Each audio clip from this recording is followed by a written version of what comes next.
ایک بادشاہ نے اعلان کیا کہ آج میری عنایتوں کا دریا جوش میں ہے، میں خوب عطا کروں گا۔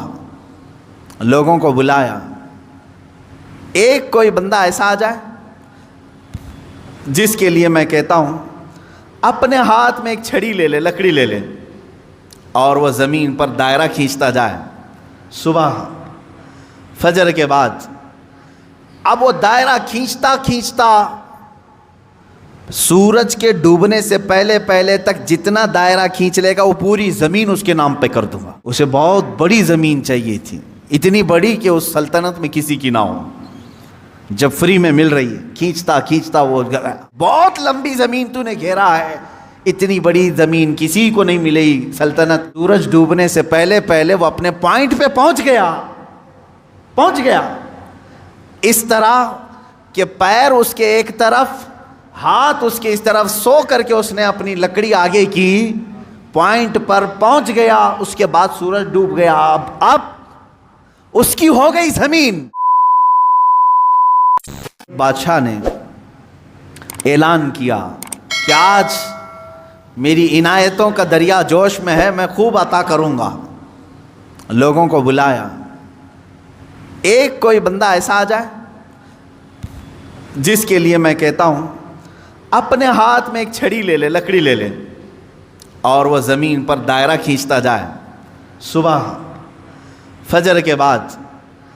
اب وہ دائرہ کھینچتا کھینچتا سورج کے ڈوبنے سے پہلے پہلے تک جتنا دائرہ کھینچ لے گا وہ پوری زمین اس کے نام پہ کر دوں گا۔ دن بھر میں آپ کتنے ایکڑ کھینچ لیں گے؟ اگر فری میں مل رہا ہے تو کون چھوڑے گا؟ دائرہ کھینچنے کے لیے کہا کہ جو لکیر سے سرکل بنا لے، جتنا بنا لے گا، لیکن ٹائم ہے سورج ڈوبنے سے پہلے پہلے تک۔ اس میں سے ایک وزیر یا ایک سپاہی آگے آیا اور اس نے اپنے ہاتھ میں چھڑی لے لی۔ بادشاہ سلامت مجھے اجازت دے دے۔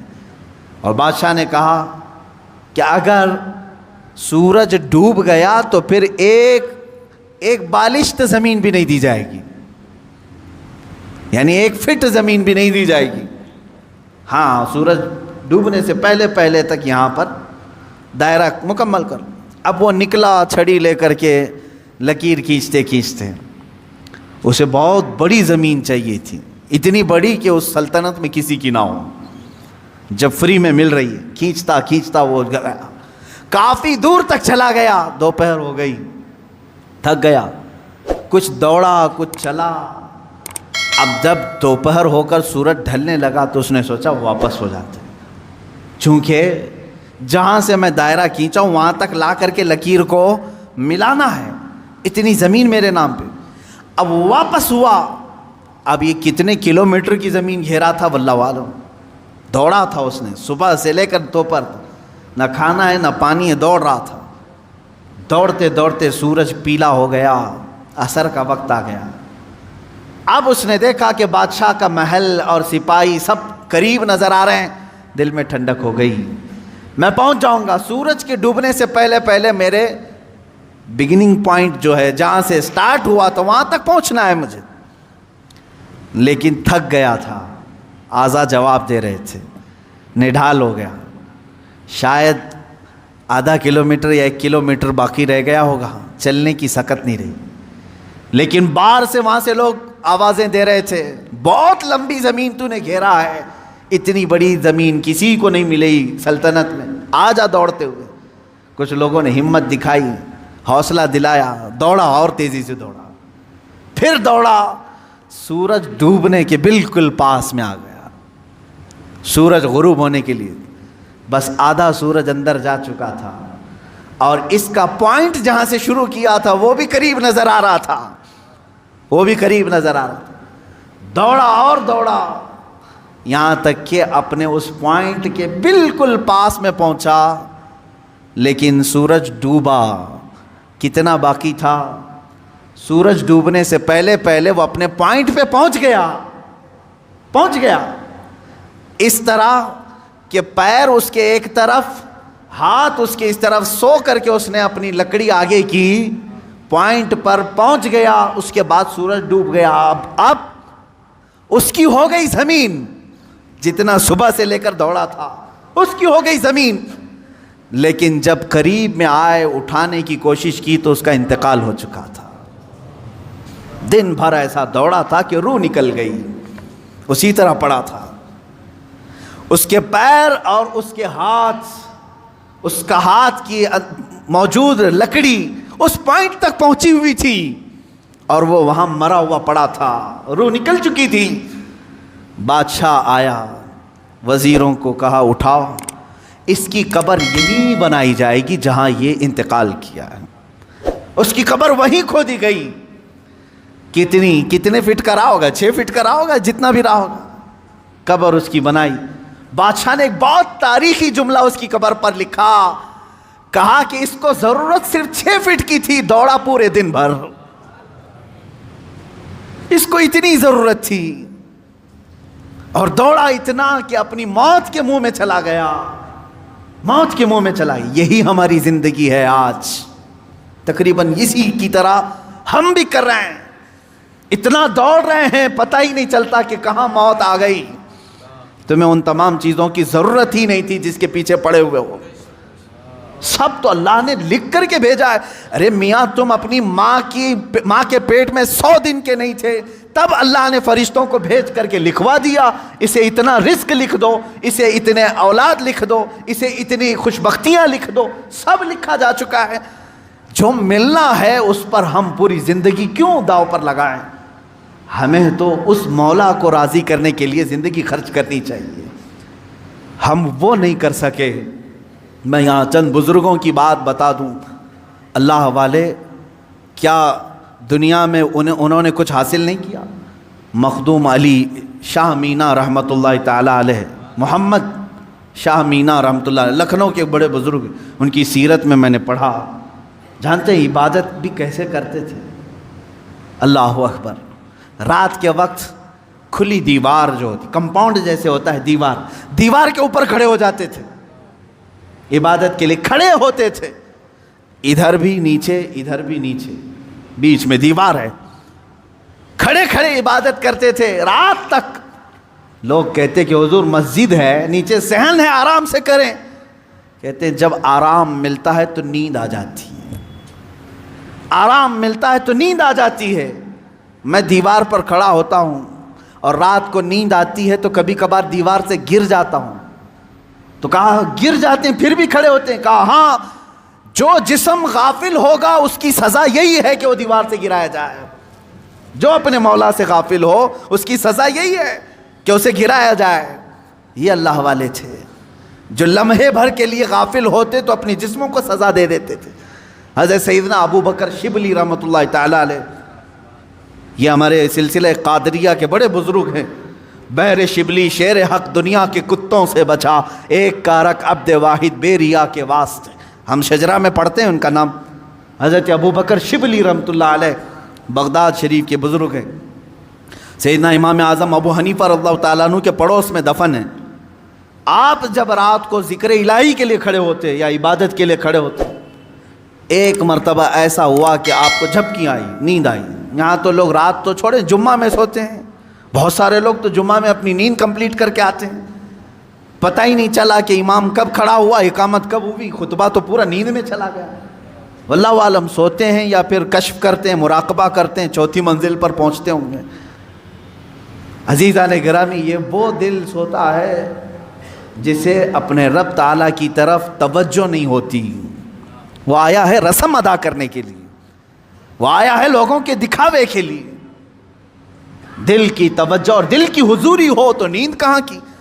حضرت ابو بکر شبلی رحمۃ اللہ تعالیٰ علیہ رات کے وقت جھپکی آ گئی، تھوڑا سا اونگ آئی.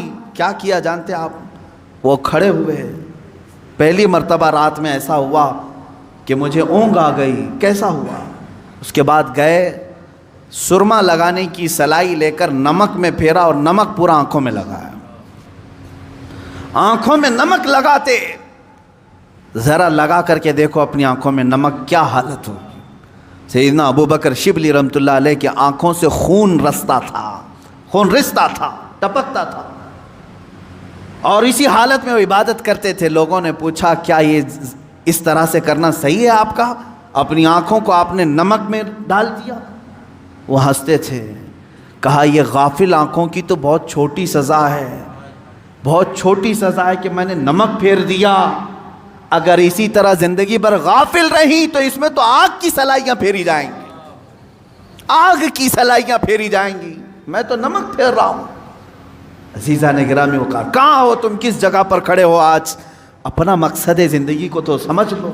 مجھے کیوں پیدا کیا تھا رب تعالیٰ؟ کیا اسی لیے کہ لوگوں کے تانے, لوگوں کو کی جاسوسی میں اپنی پوری زندگی گزار دوں؟ کس کے گھر میں کیا پک رہا ہے وہی بات کرتے بیٹھا رہوں, کس کی بیوی کیسی ہے وہ ڈسکس کرتا بیٹھا رہوں, کس کے گھر میں ابھی کتنے شادی کے لوگ ہیں وہ ڈسکس کرتا بیٹھا رہوں, کس کی دکان ٹھپ پڑ رہی ہے یہ ڈسکس کرتا بیٹھا رہوں؟ تمہاری زندگی اسی لیے ہے. پوری دنیا بھر کے گلے تانے اور شکوے, غیبت, چغلیاں اس کے لیے ہے.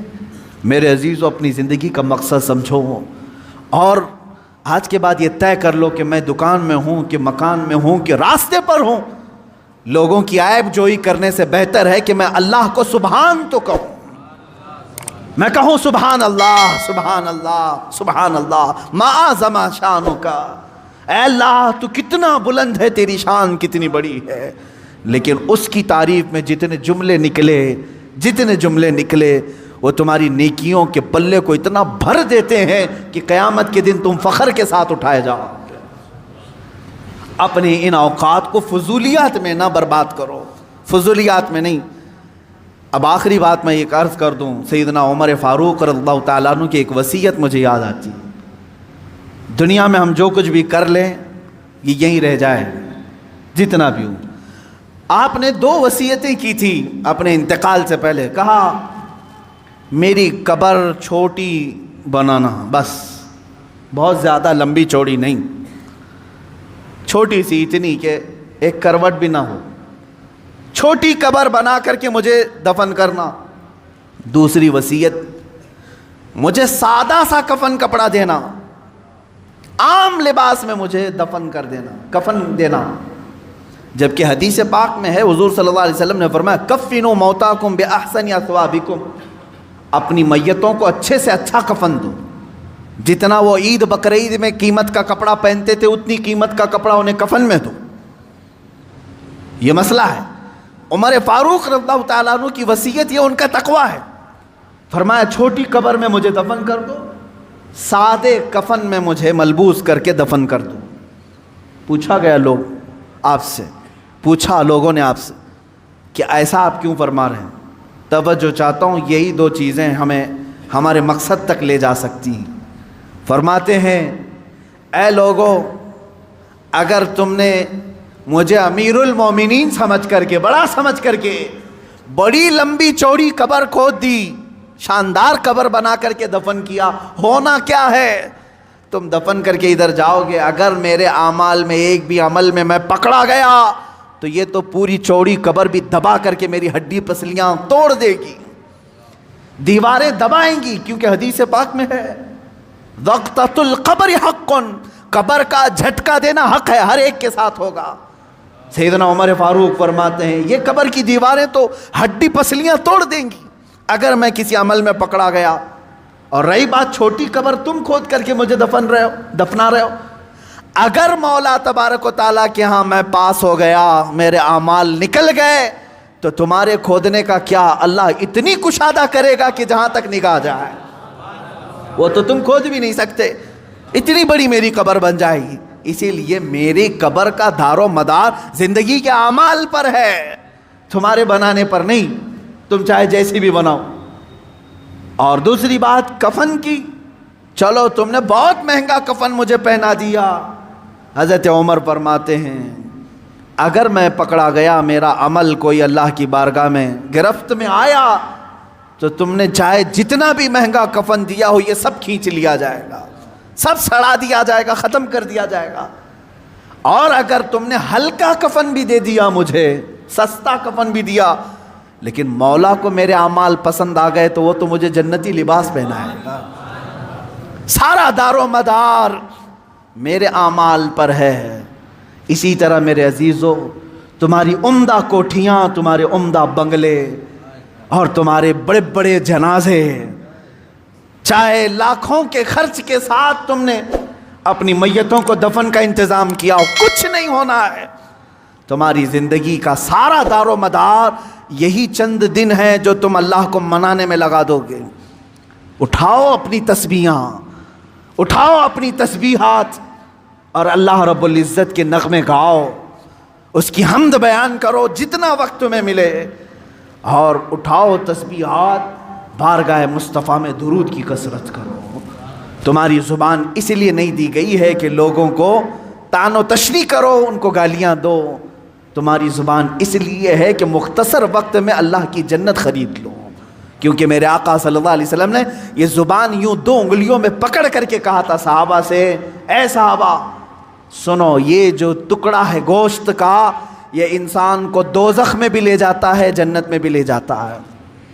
یہ گوشت کا ٹکڑا، تم خود اپنے طرف سے ایسی بربادیاں نہ کرو۔ اسی لیے میں آیت کی طرف پھر سے آ رہا ہوں۔ اللہ نے فرمایا افحسبتم انما خلقناکم عبثا، کیا تم یہ گمان کر کے بیٹھے ہو، یہ سوچ کر بیٹھے ہو ہم نے تمہیں بیکار میں پیدا کیا؟ وانکم الینا لا ترجعون، کیا تم یہ سوچ کر بیٹھے ہو کہ ہماری طرف تم نہیں لوٹائے جاؤ گے؟ لوٹائے جاؤ گے۔ ابھی ابھی میں جنازے سے فارغ ہو کر آیا، ابھی شاید روز ایک جنازہ دیکھتے ہوں گے آپ، کس طرح سے لائے جاتے ہیں، تمہیں اندازہ ہے ہماری بھی موت آئے گی۔ اس دن ہمارے پہنے ہوئے لباس اتارے جاتے ہیں، اور ایک ہی لباس ہے، وہ ایک ہی یونیفارم ہے اس جگہ پہنچنے کا، ان سفید لباس میں باندھ کر کے لاتے ہیں۔ تم اگر آج اللہ کی بارگاہ میں نہیں آنا چاہتے، ایک دن ایسا آئے گا سب لوگ پکڑ کے لائیں گے، امام کے سامنے رکھ دیں گے۔ یہ آتا نہیں تھا، اب لایا گیا ہے۔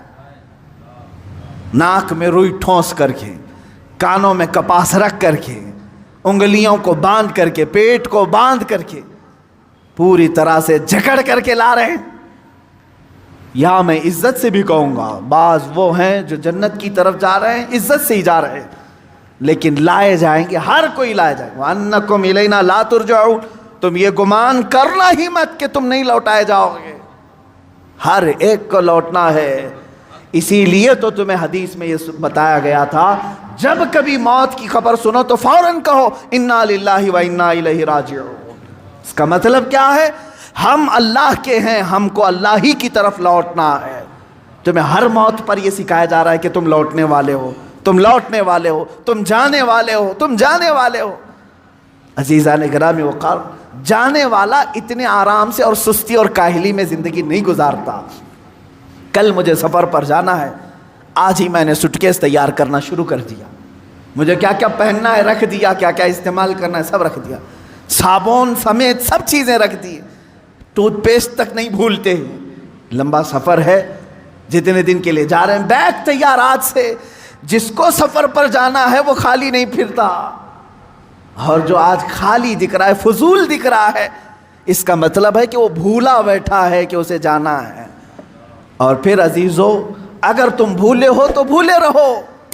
قرآن میں اللہ تعالیٰ فرماتا ہے ایک دن ایسا آئے گا کہ کچھ لوگوں کو اندھا اٹھایا جائے گا، وہ پوچھے گا قال رب لم حشرتنی اعما وقد كنت بصیرا، اے اللہ تو نے مجھے اندھا کیوں اٹھایا؟ اندھے بھی اٹھائے جائیں گے، ننگے بھی اٹھائے جائیں گے۔ پوچھے گا کیوں مجھے اندھا اٹھایا جبکہ میں دیکھتا تھا، آنکھیارا تھا؟ رب تعالیٰ کا جواب سنو، 16ویں پاری کی آیت میں پڑھ رہا ہوں، سورہ طٰہٰ کی آیت۔ اللہ فرماتا قال كذلك اتتك آیاتنا فنسیتها وكذلك اليوم تنسى، اے بندے تجھے یاد ہے اسی طرح میری آیتیں تیرے تک آتی تھی دنیا میں، تو نگلیکٹ کر دیتا تھا، تو بھلا دیتا تھا، تجھے بلایا جاتا تھا تو پیٹ پھیر کر چلا جاتا تھا۔ رب تعالیٰ فرماتا ہے کذالک الیوم تنسیٰ، اسی طرح آج تجھے بھلا دیا گیا، آج تجھے بھلا دیا گیا، تیری طرف دیکھا بھی نہیں جائے گا۔ قیامت کے دن کچھ بندے ایسے ہوں گے جو ربی ربی ربی کہہ کر 100 سال تک پکاریں گے، 100 سال تک اسے رحمان رحمان کہہ کر 100 سال پکاریں گے۔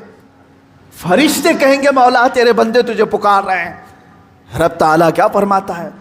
فرماتا ہے ان سے کہہ دو لا یکلمہم اللہ یوم القیامہ، اللہ ان سے آج بات بھی نہیں کرنا چاہتا۔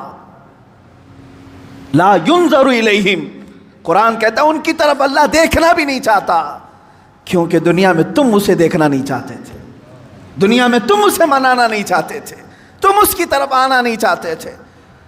قیامت کا دن وہ بڑا جانگداز ہے، وہاں فرشتے، ملائے اعلیٰ، انبیاء سب نفسا نفسی کے عالم میں ہیں۔ اگر رحمان یہ کہہ دے تمہارے لیے میں تیری طرف دیکھنا نہیں چاہتا، میں تجھ سے بات نہیں کرنا چاہتا، پھر تم 100 سال پکارو گے، 100 سال تک پکارتے رہو گے۔ اس لیے بہتر یہ ہے کہ آج وہ مولا فرما رہا ہے ادعونی استجب لکم، آج تم نے ایک بار اگر مجھے یہاں پکارا میں 70 بار جواب دوں گا، 70 بار وہ تجھے پوچھے گا، ہے بندے بتا تیری حاجت کیا ہے، بندے بتا تیری طلب کیا ہے۔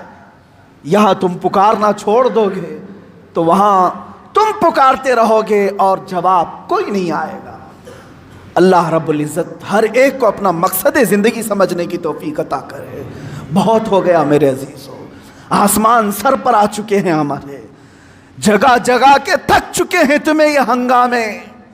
شاعر نے کہا تھا جگہ جگہ کے تھک چکے ہیں تمہیں یہ ہنگامے، مسافرو مسافر نشاط لذت خواب گراں بدل ڈالو، غلط روی سے منازل کا بودھ بڑھتا ہے، ٹیڑھا میڑھا چلو گے تو سفر لمبا ہو جائے گا، غلط روی سے منازل کا بودھ بڑھتا ہے، مسافرو روش کارواں بدل ڈالو۔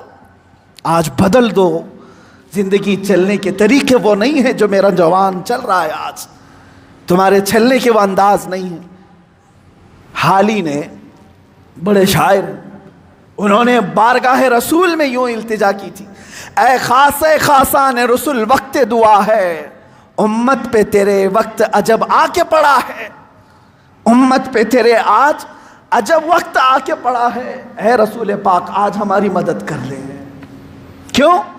اس لیے کہ وہ نکلے تھے جو عرب سے بڑی شان سے، وہ مومنین نکلے تھے بڑی شان سے، آج وہ اسلام اپنے ہی دیس میں غریب الغربا ہے، یہاں کروڑوں کی تعداد میں ہو کر ہم غریب ہیں، اجنبی ہیں، مارے جاتے ہیں، توڑے جاتے ہیں، پھونکے جاتے ہیں، جلائے جاتے ہیں۔ اس کی وجہ یہ ہے کہ ہم نے اپنے رشتوں کو چھوڑ دیا اور اپنا مقصد زندگی چھوڑ دیا۔ وہ صحابہ کی جماعت تو دیکھیں، نہتے تھے، نکلتے تھے، اور شادی کے لیے نکلا ہوا جوان آج شادی ہے، حضور نے طے کی شادی، راستے میں سامان خریدنے گیا ہے، حضرت عبداللہ اسود رضی اللہ تعالیٰ عنہ، کالے حبشی تھے، غریب تھے، مال صحابہ نے دیا تھا جا تیری شادی ہے، سامان خرید کر کے لیا۔ بازار میں گئے، اچانک کافروں کے حملے کی خبر آئی کہ مدینے پر حملہ ہونے والا ہے، اعلان ہو گیا، اللہ کی رضا کے لیے اللہ کے رسول نے بلایا جہاد میں، شادی کا سامان چھوڑ کر کے وہ تلواریں خریدنے میں لگ گئے، گھوڑا خریدا، زیرہ خریدا۔ صحابہ کہتے ہیں یہ سارے سامان جو شادی کے خریدنے کے تھے سب اپنی شہادت کے سامان خرید کر کے آیا، اور گھوڑے پر بیٹھا، لوگ کہتے ہیں ہم پہچان نہیں پا رہے تھے، اس لیے کہ ہمیشہ یہ پیدل چلنے والا آج نہایتی شان کے ساتھ گھوڑے پر سوار ہے۔ لوگوں نے پوچھا ذرا اپنا چہرہ ہٹا کر کے دکھاؤ، زیرہ لوہے کی تانتوں والی جو ٹوپی ہوتی تھی پہن کر کیا ہے؟ وہ ہنستے ہوئے کہا پہلی مرتبہ مجھے دولہا بننے کا شرف ملا ہے، میں میدان جہاد میں جا رہا ہوں، اور دوسرا دن تھا کہ جہاد کے میدان میں لڑتے لڑتے یہ عبداللہ اسود شہید بھی ہو گئے۔ ان کی زندگی تھی، ان کی زندگی تھی، انہوں نے اپنی کل زندگی دنیا بنانے میں مصروف نہیں رکھی، اپنے مولا کو راضی کرنے کا اگر ایک لمحہ بھی آ گیا سب چھوڑا اور اللہ کو راضی کرنے پر آ گئے۔ یہ زندگی کا مقصد ہے میرے عزیزو۔ آج اگر تمہاری دکان تمہیں روکتی ہے، تمہاری بازار تمہیں روکتی ہے، تو اس سے زیادہ گئی گزری زندگی اور کچھ نہیں۔ اللہ سے اگر تمہیں یہ دکانیں روکتی ہیں تو ان دکانوں کا کیا یہ جہنم میں لے جائیں گی۔ ہاں اگر تم دکان میں بیٹھے مولا کی طرف بلاوا آ گیا، چھوڑ دیا اور آ گیا، تو یہ کہتے ہی عبداللہ ہے، اللہ کا بندہ ہے، ورنہ میں کہوں گا عبد المال ہے، عبد المال مال کا بندہ، اور عبداللہ اللہ کا بندہ۔ تم فیصلہ کر لو عبد المال بننا ہے کہ عبداللہ بننا ہے۔ وآخر دعوانا ان الحمد للہ رب العالمین۔